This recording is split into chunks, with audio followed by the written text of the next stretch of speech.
This episode is brought to you by Indeed.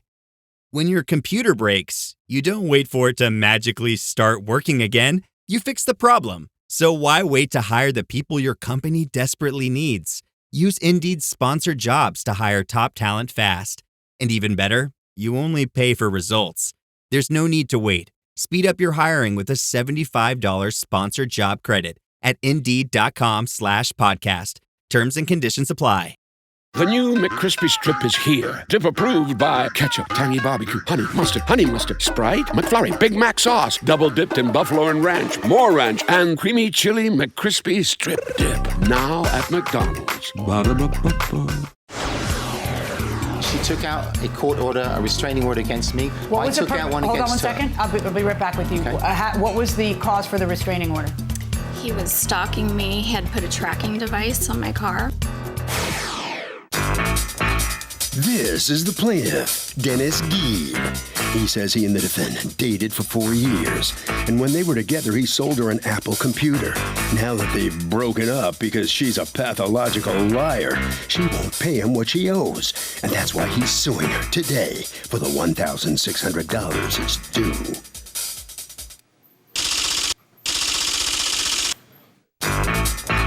This is the defendant, Melanie Patton.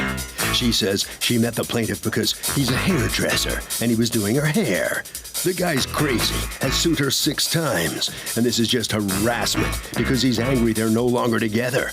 As far as the computer goes, he gave it to her in lieu of paying her back for plane tickets she bought for a trip to England. She's accused of not computing.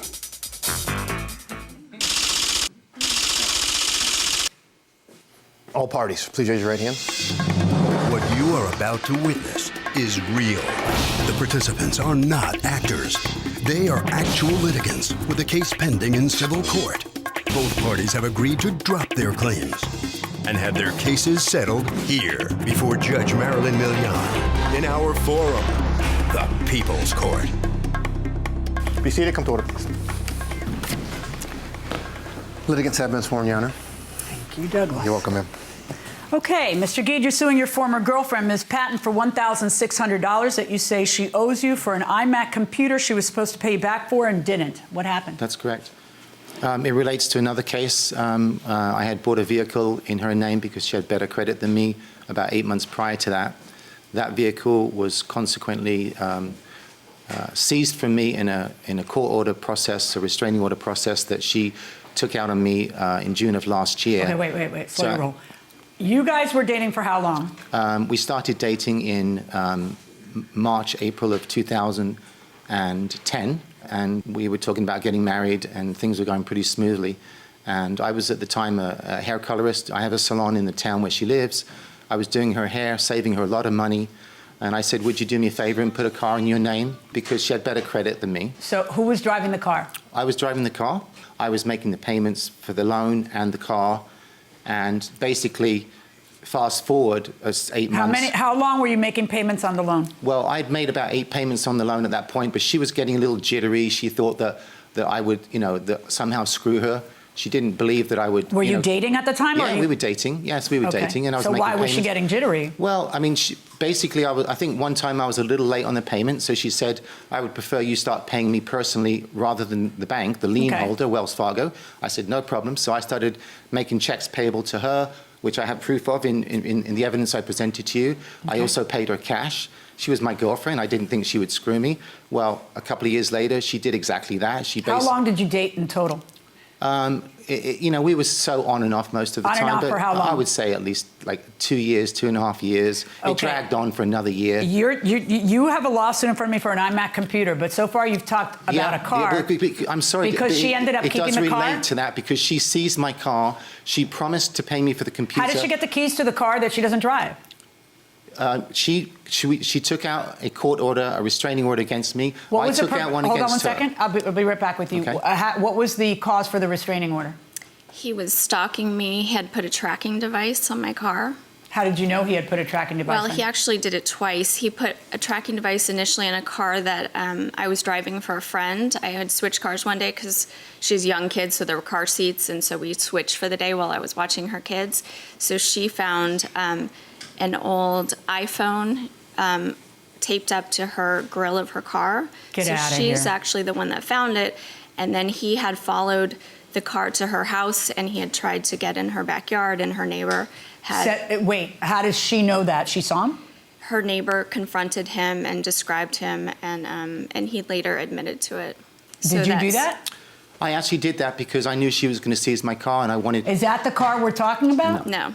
No. It's a different car that he did that with? He did it to my friend's car and to then Did you strap to her friend's car? Because that's why you would be at the friend's house. I'd like to correct, I mean, this is obviously... Yes or no? Did you strap an yes, iPhone I did, yeah. to her friend's car? I went to the police, told Why them did that. you do that? Because I was looking for my car.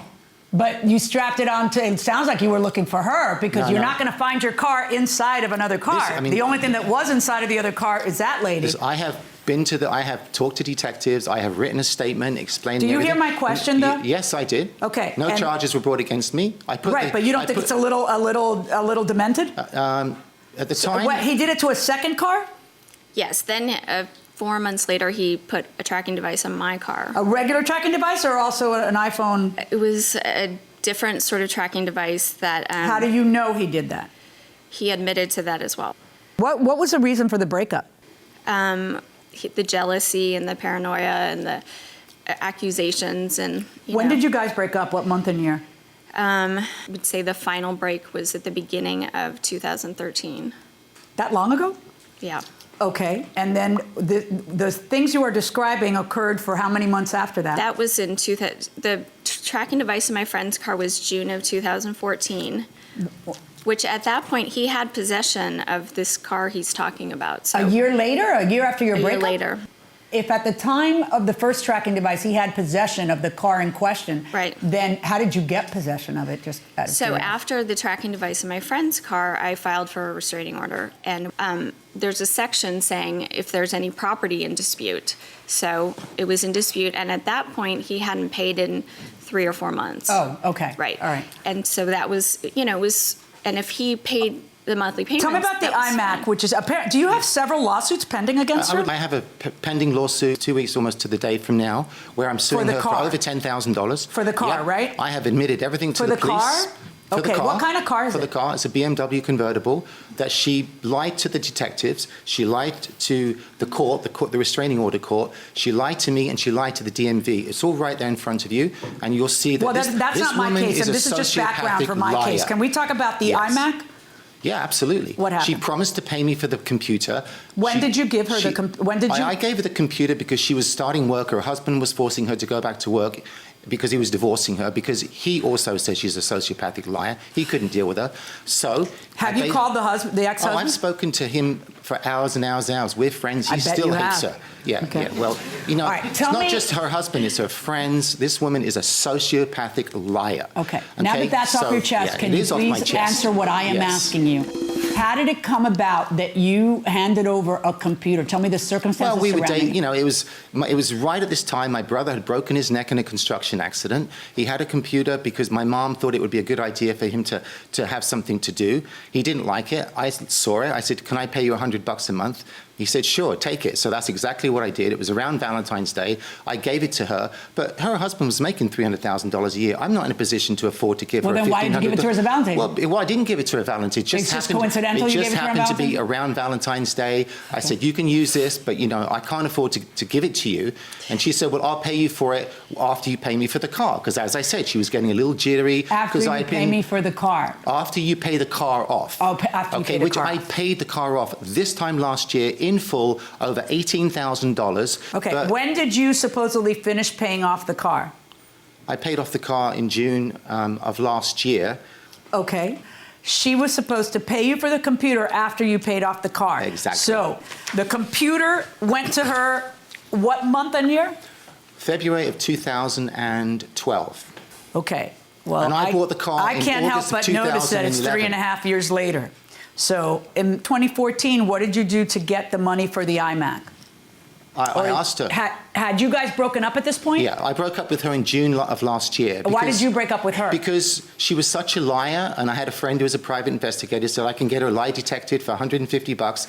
I asked her if she would take a lie detector test. She said, sure. I have no problem with that. Did you really say, sure, I have no problem with that? No, I've been married to my husband for 23 years. If he asked me to take a lie detector test, he'd look pretty funny getting up off the floor. It's very sad. Are you serious? It's very sad. Her, but this is not normal. This is dysfunctional. If you don't trust her, get rid of her. I That's all I know. But wait, listen to me. By any stretch of anyone's imagination, if you are in a relationship where you feel the need for a lie detector, I know, it's sad. No, the subject, lie detector, should not come up in the relationship. If that is going through your noggin, it is time to move on. Trust me, I know. Do you? Yes, I do. Why well, do you think you're the guy strapping iPhones to the car to find out where she is, and having your private investigator friends. You have to have dealt with this woman. And it's not just me, it's her ex-husband, it's her friends. She's crazy and a liar, and I... Yeah, but the rest of us... I know. Listen, the rest of us sane people, if we're dating her, we say... No.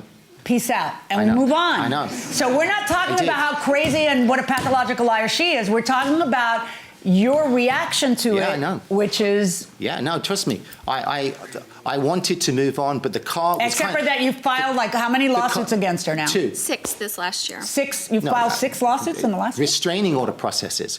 She constantly harasses me. Did you file some of those? No. When you say 6 lawsuits, you mean he filed 6 lawsuits against... He's made 4 attempts to get a restraining order against me, saying that I've threatened to kill him and his children. And the judges keep denying him? What happens is I show up, and then right before it's time to go before the judge, he skedaddles. And so they throw it out. So he's just doing that to make you show up? He's doing it so he can, serve me and to follow me and to make me show up in court. And I have a lot of emails, basically, where he says that. Let me see the email. He says, I am going to just keep doing this to torture you. Here's just a sampling. So, and then there's the other pending small claims court with the car. If you want an enemy, you've got one. My only recourse is to try my hardest to make you suffer the financial consequences of what you put me through last year. This is far from over. Every time I've tried to get away from this woman, she comes back into my life. You and your family would have been spared this ugliness that will go on now for a very long time until you're back in retail. What does that mean? She was working retail before she was forced back into work by her husband, and I'm beyond frustrated that she took my car. Yeah, but what did you mean when you said until you're back in retail? What he means is that he's made false allegations to the state board for my professional license. Because you're doing what? I work in special education. Until you're back in retail, I won't quit. You sound nuts. I mean, pure and simple. This woman has definitely made me very angry. I wanted to just move on with my life. Yeah, but how do you feel when you hear me saying this stuff? You're not even slightly embarrassed. Keep my car. She took my car, kept all the money. So sue the lady, get your car back. But that's this what stuff I'm doing. this is like nuts. I asked you to be honest or let me go. You did neither. My life was irrelevant to you, just as your time, your career, your family, your life, and friends mean nothing to me. Legally, I have the right to tie you in court with, I bet you'd like to, with service in front of whomever. Next time, it'll be where you work. Subpoenas and court appearances, and that's exactly what I'll do. Then, with some luck, you'll have to pay back every penny you stole from me. Then it might end. And then it might end. So when I would want to serve her, here's what I don't call her and understand. ask her. If I were in your shoes, you have children? Mm-hmm. If I were in your shoes, where's the car now, by the way? It's sold. If I were in your shoes, I would want the car issue over with in my life. It was over a year ago when I sold, or it'll be over in 2 weeks. When I sold it. Yeah, I sold it. What do you mean it was over a year ago when you sold it? Well, I thought it was over a year ago. Why would it be over when you sold it? Did you give him the money? No. Right, so why would it be over? You know what I'm saying? That's not my case. I'm just saying. Yeah. You know what I mean? You need to get rid of this bad juju. Well, I'm... No. I'm trying. No. You're not trying hard enough. Welcome back to the People's Court. Harvey Levin here. So, who takes advantage of who more, men or women? Men. Why? I think that, well, it depends whether you're talking financially or otherwise. Just generally, what do you think? Generally, I think men. I think that... Because? I don't know, I think that they just, take advantage of women. What do you think? I actually honestly think women. What do you say? Because, if we want something, we just have to kind of, bat our eyes. We know their weaknesses, basically, and we use it. You know their weaknesses and you use it. To our advantage. By the way, can Rhoda come in here for a second? I just wanted to tell you something. She just mentioned to me that there's a clown in the audience. Like I'm this freaking stupid that I don't notice there's a clown in the audience. Thanks for the help. I really appreciate that. Going inside the courtroom. You need to get rid of that man. And if the thing that's going to get rid of it is some, agreement on the car, that's the kind of thing that you should. I'm just telling, I'm just throwing that out there because he's crazy. And I wouldn't want to be looking around my shoulder all the time. But that doesn't matter. If you feel, hey, I repossessed the car legitimately, he wasn't making payments, he was 4 months behind, you have a great legal case, you fight it in court, in 2 weeks you do whatever you're going to do. I'm giving you advice as though you were my daughter. If it were my daughter, I would tell her life is too short and you got to get the crazy guy off your back. I don't know why you keep nodding, Give me my $10,000 and I'll be gone. I have no idea why you're bobbleheading when I'm insulting you like this. But, that you understand what I'm saying? It's just, but anyway, let us talk about the iMac. How did you come into possession of this iMac that 3.5 years later he decides that you need to pay him for? Okay, so in November of 2011, we decided to go to England together, and he didn't have a credit card, so I charged the plane tickets on my credit card, and we went to England in April of 2012. And he said, just charge it and I'll pay you back. Well, of course, he never had money, so he eventually said, okay, will you just take the computer in exchange for the plane ticket? And I said, fine. At the time, it didn't really matter. And at the time, I wasn't working, so I didn't need a computer. It was just to be nice and to, whatever. And then 3.5 years later, I get this. Has the subject of the computer come up? Never. When did it first come up? I think he started sending me emails about a month ago saying, if you don't give me $10,000, I'm going to say that you owe me money for the laptop. Wait, do you have that email? Oh, so he wants me to drop the restraining order, and in exchange, he won't sue me. You need to know I'm in love with someone else, and all I want from you is to either say sorry, retract your restraint, and pay me the money that never belonged to you. If you do neither, I'll sue you separately for the laptop, and it'll just continue. I don't give a about you. Yeah. All right. As to the laptop, here's what I got. I have a laptop handed over 3.5 years ago. I have absolutely no payments from her, which would indicate that she wasn't supposed to pay you, and no lawsuit from you, which would indicate that she wasn't supposed to pay you. I have you telling me that you gave it to her on Valentine's Day. I have you telling me, no, Judge, it's not even a Valentine's Day gift. It's actually remuneration for tickets to England. Tickets to England weren't $1,500, Your How Honor. much were they? About $600. Were you supposed to pay her back? She took that money from the car that she sold. Dude, and you kept have the no money. case. On this laptop, you have no case. My verdict in this case is for the defendant. Why do you keep saying that she needs to pay me my money? Why is that all you say? That's what this is all about. It all relates to the $10,000 she owes me. That's a lot of money, and she stole my car and kept the money, and I'm not angry. But stand right here. Look at you, seem a little nuts over the whole thing. I am. $10,000 is a lot of money. It's a lot of money. Yeah. And it was my car. It was my car. I was teaching my son how to drive. She took my car, my only car. I make a living. Why'd you start dating her in the first place? Why? She was my client. I broke my golden rule: don't date my clients, and I dated my clients. Why did you? Bad. Why? Well, because I was attracted to her. She had gone through a divorce. I'd gone through a divorce. We just had a glass of wine. It went from there. But I should never have bought the car. The car was my car. I make a living going to people's homes. No, in 2 weeks, when I find out whether she has to pay me the $10,000, right. Then I'll give it up. Right this way. What do you have to add? I'm just happy that it's done with, and I just want him to move on with his life. Why does he keep suing you if you did nothing wrong? Because he's obsessed, and he just wants these opportunities to stalk me and to justify his actions. And he's obsessed with what?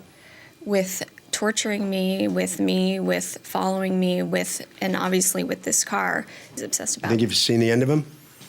No. Harvey? Okay, so the guy says it's just about money. It is not about money. You can just read it all over. It is about hurt feelings. Now we'll do it for this case. Litigants for the next case on the way into the courtroom right now. USAA knows dynamic duos can save the day, like superheroes and sidekicks, or auto and home insurance. With USAA, you can bundle your auto and home and save up to 10%. Visit USAA.com/bundle. Bundle savings are off total premium, not available in all states or in all situations. To qualify, auto policy must be active prior to property policy issue. Subject to change. Restrictions apply. Membership eligibility and product restrictions apply and are subject to change. USAA means United Services Automobile Association and its affiliates, San Antonio, Texas. This episode is brought to you by Heyday. Feeling stressed? Take a moment for yourself with Heyday. Stroll through rows of golden wheat, tend to cute barnyard animals, and discover the joys of a digital farm retreat. You don't have to hop in a car or catch a plane. Escape to the farm at the tap of a finger. With Heyday, you're not just tending to a farm, you're tending to yourself. Heyday. Search Heyday, that's Hay space DAY, in your favorite app store. Heyday is a free-to-play mobile game and offers optional in-app purchases and random rewards. This is the plaintiff, Edward LaFontant. He says he's a DJ, and he sold 25 tickets to an event the defendant was having, and the guy is stiffing him out of his commission. He kept up his end of the bargain. The defendant must keep up his. That's why he's suing him for the $625 he's due.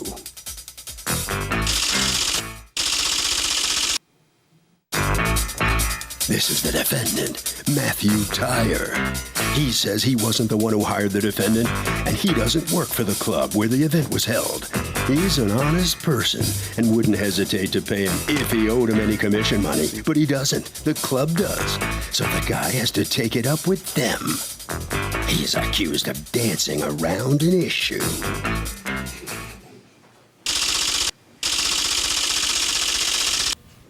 All parties, please raise your right hand. Welcome back to the People's Court. Next case in the docket. The plaintiff is a DJ who sold 25 tickets to the defendant's event and got stiffed. But the defendant says he didn't hire the guy, so it's not his problem. It's the case of forget dead mouse, he's a dead rat. Thank you, Douglas. Edward LaFontant, you are suing Matthew Tyre for $625, $500 of it pain and suffering, and $125 commission you say he owes you. Talk to me. All right. On July 20th, that was the first time I got into contact with Matthew. I was tagged in an Instagram post for an event at Webster Hall that he said he was looking for a DJ. So I've always wanted to play at Webster Hall. And I mean, I've played there before, but I've never played, above the main floor, anywhere around there. So I thought that was pretty cool. Webster Hall is what? It's a nightclub. It's a nightclub. All right. Where's this nightclub? In New York City. Okay. Well, the Village. All right. Shows how much I know. All right. And what was the deal that you struck with him? You were going to get paid what? Okay. We met in New York City, across the street from Webster Hall. We discussed the terms of the contract. And what were the terms of the contract? The minimum amount of tickets that were supposed to be sold in order for me to perform was 25. By you? Yes. Okay. So correct me if I'm wrong, but the way this works is you put, which is very lucrative for you guys, I guess. You know that playing at Webster Hall is something the DJs want to do. Right. So what do? You put out a curtain call for the DJs and you say to them, if you sell 25 tickets, we'll let you play. Well, it's more than 25. The minimum is 25. Minimum is 25, right. But okay, well, if you sell at least 25 tickets, for all DJs. We will let you play. Right. Otherwise, they don't get to play for free for Webster Hall. They just won't be asked to play again. But they get to play, even if they don't sell 25? Yeah. What I was doing was hosting kind of like an artist showcase on the balcony of the venue. I happened to get the in from the resident DJ over there who told me that he was looking for DJs. If you can find DJs, I run an electronic music brand, and what we do is we try to promote new parties and music in the area. What were you getting out of this? You were hired by whom? I wasn't hired. What I get out of this is like kind of publicity for my brand. I don't get paid from this. Was there a contract? No. You say yes. And you say no. What? I meant a written contract. Yes. He sent me an email with the contract. And well, it was a deal memo. It was kind of the guidelines. Okay, can I see the deal memo? Yeah. Here you go.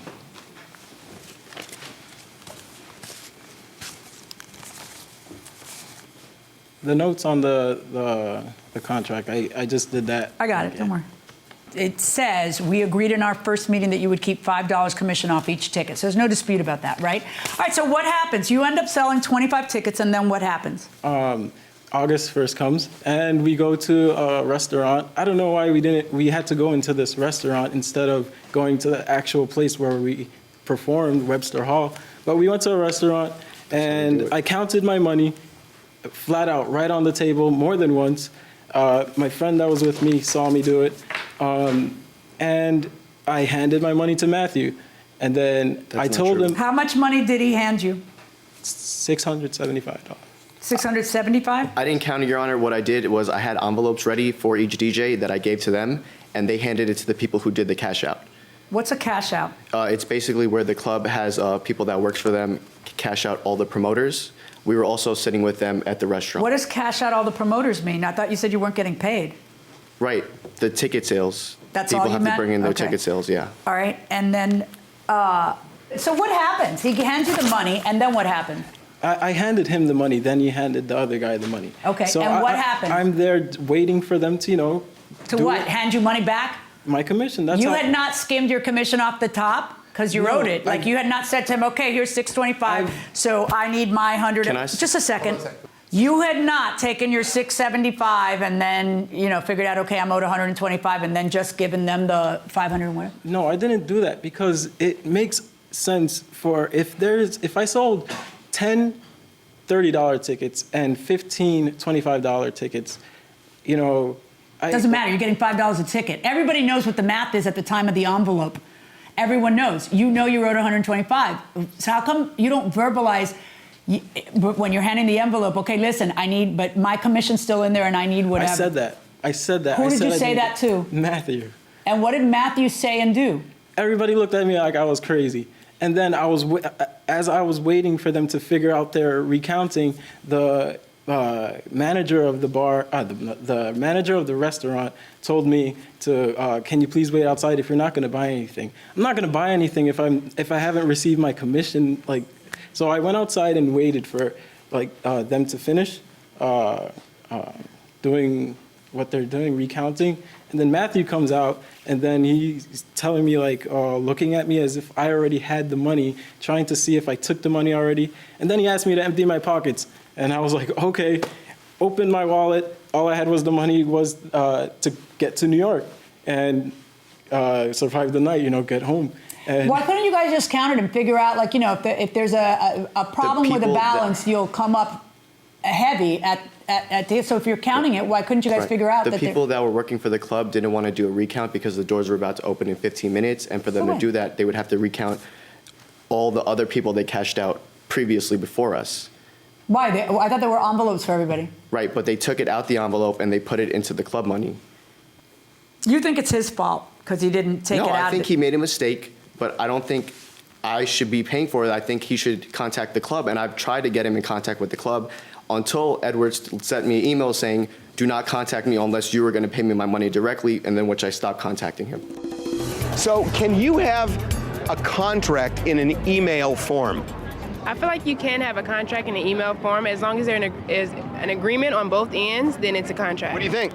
Yep, if they both agree to it and they reply. What do you think, Clown? Of course, it could go through. I've done it a couple of times with the clowning, and as long as it's all going through and you both agree to the contract, whatever they say, it's good. Sound. Going inside the courtroom. Did you ever call the resident DJ or call the club and try to get your money from them? I emailed him on Facebook, and then we talked about it. And what did he say? He said he's never met me. He doesn't know who I am. I have to talk to him. So everybody's pointing fingers. Everybody's going like this. And that's exactly what happens. You know what the problem is, right?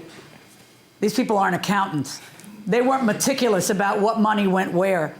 Who knows if somebody's skimming something before they hand it to the club? There is no accurate accounting of how much money they took in that night. That's really what's going on. This industry is famous for this. But here's a problem. You're out. You're definitely out, and it's completely unfair. Word of the wise, stand there, and when you're handing the money, say, all right, here's the money. Here's how many tickets I sold. Here's the return of the other tickets I didn't sell. My math says I'm owed 125. I'm taking the 125. Everybody cool? That's how you do it. But it doesn't matter if you didn't do it that way. You're still entitled to be paid what people agreed that you're going to be paid. There's the rub. What people agreed. You're saying, I never dealt with that other guy. I dealt with him, and he should have to pay me. But then you present me with the memo of understanding, and the memo of understanding is a DJ sub-promoter memorandum. And it comes from whom? The entire legal premise of your arrangement with them to DJ that night. By the way, did he DJ? Yes, right. For longer than expected because of the issue. I felt bad and I let him play for a whole hour when he was entitled 30 minutes. Okay. He was not there throughout the whole performance, so he wouldn't know. I don't know. Did you play? Yes. Was it fun? I have a text message saying he stop. did. Everybody stop. This is from whom? From him? He sent that to me through email. I know he sent that to you. Who authored the agreement you agreed to? The answer, I know you don't want me to say it, but it's the resident DJ, right? So here's what's going on. You have to sue the right person. You're entitled to your money. And there is no contradicting evidence to the, I mean, you don't have evidence he stole your money. You know that everybody's, like the guys are there from the club to get paid. And the only way you can sue him is if you were working for just him.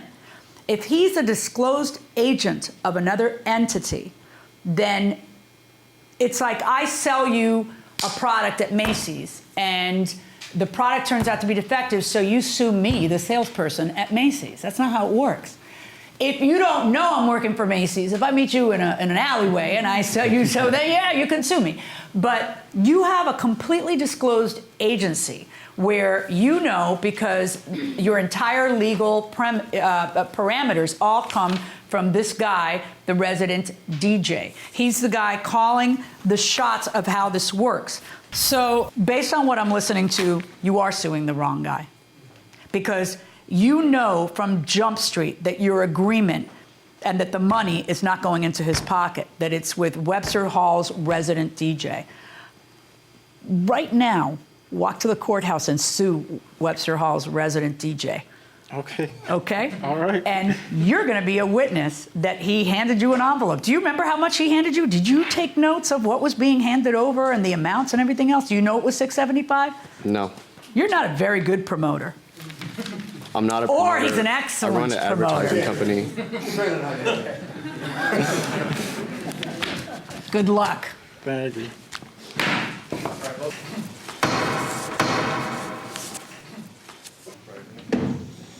All right, so we got the DJ out here. What's your feeling on this outcome here? I'm kind of glad that we got that straightened out. I mean, I'm going straight to the court and going to sue the resident DJ of Webster Hall, of course. I have to get the money. Me as an artist, I have to protect my business. Right. An artist has their own business, and well, it's the right thing to do. You may not be working there anymore.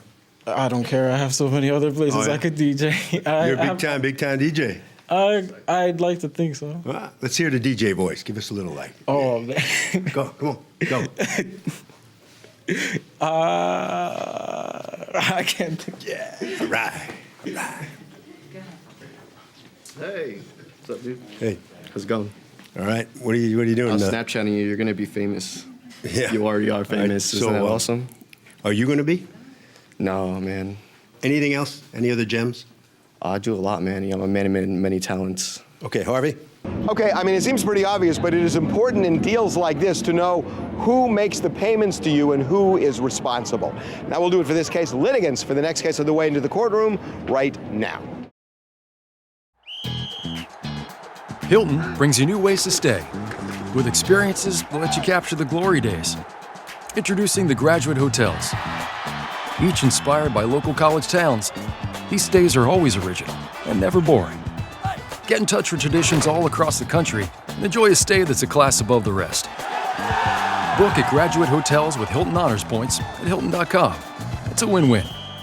Hilton, for the stay. This is the plaintiff, Max Yarmouth.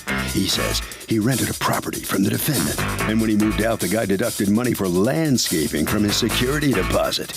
He was never informed there was any problem with the yard he maintained over the years, and he doesn't feel like he should have to foot the bill so the next tenant has upgraded landscaping. So he's suing for the $1,037.90 he is owed.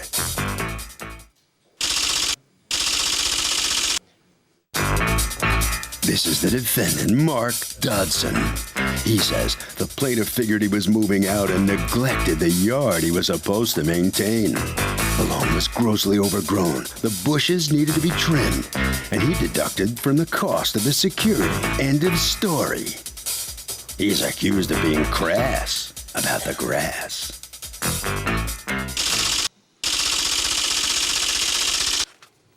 Parties, please raise your right hands. Welcome back to the People's Court. Next case in the docket, the plaintiff rented a house from the defendant, and the guy docked him for landscaping. But the defendant says the plaintiff neglected the yard. It's the case of you smoking weed? Thank you, Douglas. Okay, Mr. Yarmouth, you're suing your former landlord, Mr. Dotson, for $1,037.90, double your security deposit that was, according to you, wrongfully withheld. Like a couple of boxers shaking hands. That's a People's Court first, I gotta tell you. All right, talk to me, what's going on? Basically, I have been living in that particular location for 3 years, never had any issue, especially not with the yard. According to the lease that you signed, you're responsible for the maintenance of the yard. I did, I do, and I did. Right. And I have a receipt here from the loan company who took care of the yard. And you would pay them how much? I paid them roughly, it was $30 per week. And they would come every week? Yes. Okay. And I saw your bills that you have been paying that during, since when? The bills you submitted were May and June. May and June, and I mean, unfortunately for Mark, the loan company didn't realize that I moved out, and actually they did even do work in They did July? Yes. Why didn't they realize you moved out? The owner is not exactly organized? Organized, yes. Is he good at doing lawns? Because according to them, the lawn needed serious care. You have to distinguish between regular loan maintenance and marketing property. That's a completely different issue. Because what happened is once you moved out, which you moved out when? I moved out on June 30th, 2015. Did you get your security deposit back? I got my security deposit on July 28, 2015. Okay, and how much was there? He took out $518.95 for loan maintenance. For lawn maintenance? Yes. Because according to you, you had to do what? It was primarily a condition of the weeds. There were substantial beds around the house, front, side, and back. They were unkept, substantially overgrown. There's no dispute about the grass was mowed. Had you ever said anything to him about how the place was being kept until then? In early May, my representative that was releasing the house had met with Max. She pointed out the issue of the beds to him. Do you have an affidavit from that person? I do. Who's your representative, a realtor? Yes. Okay, do you have pictures? I do. Okay.